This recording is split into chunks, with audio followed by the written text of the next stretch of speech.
Hoje no programa Café com Silagem a gente vai falar sobre dimensionamento de silos, né? E a gente conta hoje com a presença do professor Tiago Bernardes, professor do Departamento de Isotecnia da Universidade Federal de Lavras.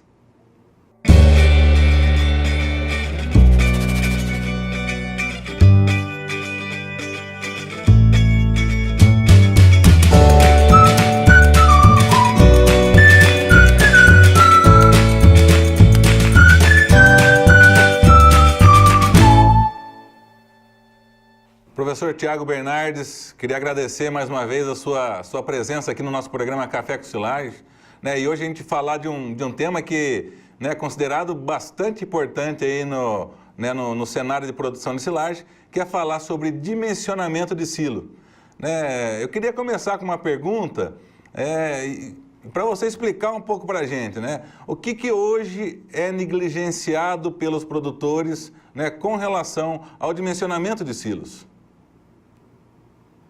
Olá, amigos do programa Café com Silagem. Olá, Rafael, obrigado pelo convite, um prazer estar aqui com vocês. O que nós temos percebido, o principal ponto que o pessoal tem negligenciado na prática a respeito do assunto dimensionamento em relação à área do painel. O que é a área do painel? Se nós pegarmos um silo trincheira como exemplo, seria a sua largura multiplicada pela sua altura. O que tem de errado nisso? Ocorre que a maioria dos produtores tem superdimensionado a área do painel. Qual é o impacto que esse superdimensionamento tem? É que no momento em que essa silagem será fornecida para os animais, momento em que esse silo estiver sendo desabastecido, ao invés do produtor conseguir tirar aquele montante de silagem que será fornecido para os seus animais, de acordo com cada categoria, e obedecendo o mínimo da fatia necessária para que a deterioração aeróbia não ocorra, com o superdimensionamento ele não vai estar atingindo o que é preconizado para que essas perdas não possam acontecer. Então esse superdimensionamento acaba impactando no momento em que essa silagem vai ser utilizada e consequentemente, ocorrerão perdas num processo que pode ser visualizado lá na frente. Interessante, professor. E quando a gente fala um pouquinho, então, desse fato, né, de um problema aí nessa área de painel, né, existe hoje um avanço diário que é recomendado, né? Qual seria, né, esse avanço recomendado? E também a pergunta seria, para um pequeno, médio ou grande produtor, né, esse valor, ele tem alguma alteração? Existe alguma diferença? Na realidade, o que o produtor precisa buscar fazer, antes mesmo dele calcular qual é a área necessária, a área correta para o seu painel, que foi o tópico que eu mencionei, ele precisa justamente definir isso que você mencionou, que é a questão do avanço, que é a taxa de retirada. Então, hoje, nós recomendamos que seja retirada uma taxa ao longo de todo o painel em torno de 30 a 40 centímetros. Se ele garantir essa taxa de retirada de 30 a 40 centímetros, o cálculo posterior, então, que ele vai fazer é definir, então, qual que será a largura e a altura do seu painel, que multiplicado ele terá, então, a área. Sabendo a densidade da silagem, ele vai saber quanto que ele vai conseguir retirar para poder alimentar o seu rebanho. Porque ele tem ideia, então, de quantos animais ele tem na propriedade. Vamos imaginar aqui um cálculo hipotético, 10 animais comendo 20 quilos de silagem, ele utilizaria 200 quilos de silagem, e aí com esse cálculo, que se ele utiliza 200 quilos de silagem por dia, ele consegue chegar fazendo o cálculo de maneira inversa. Então, ressaltando, o primeiro ponto a ser definido é a taxa de retirada, o avanço. Isso definido, então, aí ele parte para definir qual que será a área do painel com base no número de animais que ele tem e o quanto esses animais estão consumindo.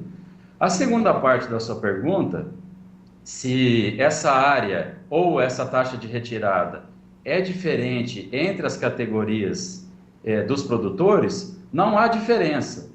Isso vale para o pequeno, vale para o médio, vale para o grande produtor.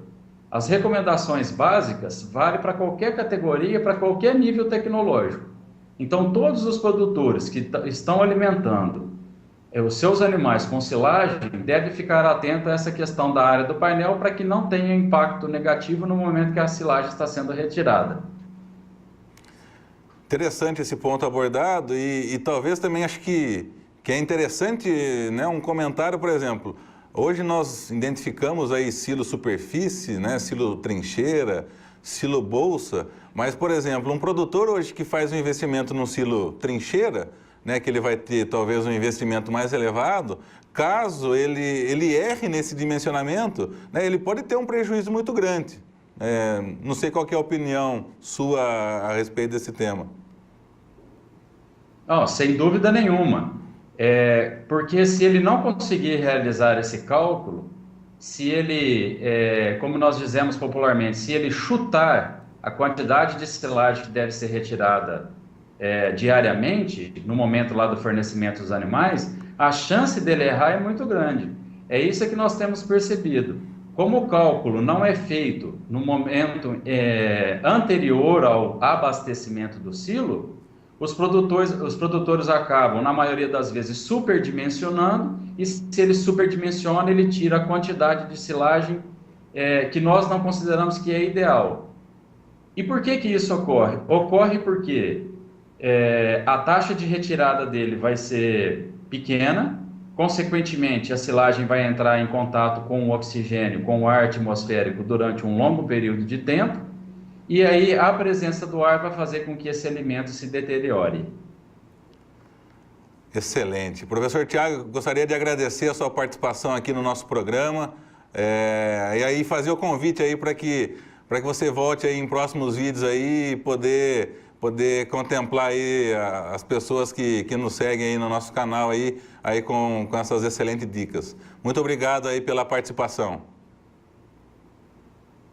Obrigado, Rafael, pelo convite. Foi um prazer estar aqui com vocês, os amigos aí do programa Café com Silagem.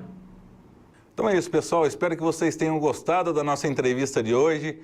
Peço para vocês compartilharem essa informação e convido a curtir, os canais nosso no YouTube, canal do Boletim da Forragem, o canal do Dr. Silage e o canal da Delaval. Um abraço e até o próximo vídeo.